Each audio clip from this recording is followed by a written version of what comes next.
Welcome insiders to Tech Inside. I'm your host, Eric. On today's video, we're taking a look at the top 5 cameras of 2013.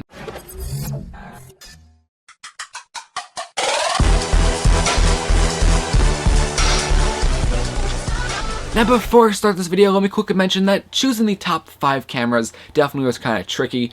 First, there is tons and tons of cameras, and also pricing comes into mind. I couldn't just go to Canon's website, go to the most expensive DSLR like the Canon EOS 5D Mark III and call that the best camera because, I mean, it's a great camera, but that's not exactly practical for you guys. So what I did is I took everything into categories, maybe like the DSLRs, and I went through them and figured out which is the best DSLR that stuck out this year and is good for the pricing. And with that said, our first camera that I'm going to mention is actually a DSLR, and that's the Canon 70D. The Canon 70D has pretty nice quality. It's very similar to the T5i, the 60D. It does have features similar to the 5D Mark III, maybe even the 7D, but the one thing that actually makes this camera stand out is Canon's new technology called dual pixel. The dual pixel technology gives the Canon 70D extremely better autofocusing compared to other DSLRs. For the most part, all DSLRs have bad autofocusing problems when it comes to videos, well, not all of them, but most of them at least, and the dual pixel technology that Canon has come out with really does improve autofocusing in video. It still isn't perfect, but it is a lot better, and hopefully it can be improved just a little bit more.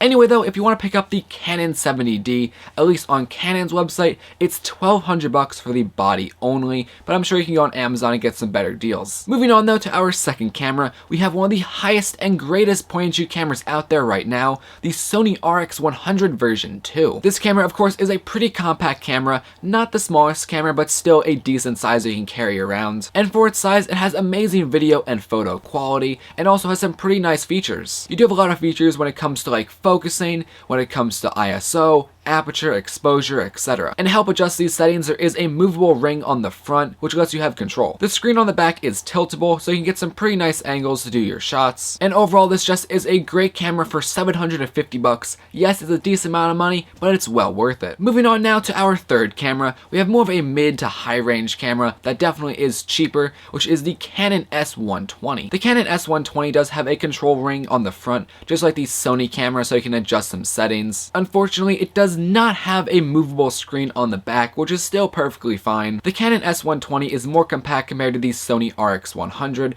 which is really nice if you're going to be carrying around this camera a lot. It might not exactly have as high quality as the Sony RX100, but still is really nice quality for around $450 to $500. Moving on now to our fourth camera, we have a camera that can really be mounted anywhere, placed anywhere, and it's pretty small. And that's the GoPro Hero 3 Black Plus Edition. I just had to throw this camera in there. We've seen a lot of smaller cameras, a lot of action cameras, and still nothing really comes close to the GoPro. The GoPro just is an amazing camera to have in your camera bag, but the GoPro just is great. You can really mount it anywhere, get some pretty extreme and interesting shots if you try. And if you don't want to spend the $400 on the Black Plus Edition, you can also go check out the GoPro Silver or the White Edition, which are cheaper. Moving on now to our final and fifth camera, we have a camera that is really great when it comes to zooming in on things, and that is the Canon SX50. The Canon SX50 does kind of look like a mini DSLR, but doesn't have interchangeable lenses, which is kind of a bad thing, but also a good thing because you don't have to worry about spending more money on other lenses. The big deal with this camera is the zoom. It has a 50 times optical zoom, which really lets you get close on things that are pretty far away. The camera also has some pretty nice manual controls, so you can get some pretty nice photos and videos with it. So overall, for $430, it's not really a bad deal. So guys, that's the top 5 cameras of 2013. What do you guys think? Are you going to be getting any of these cameras? Let me know in the comment section below.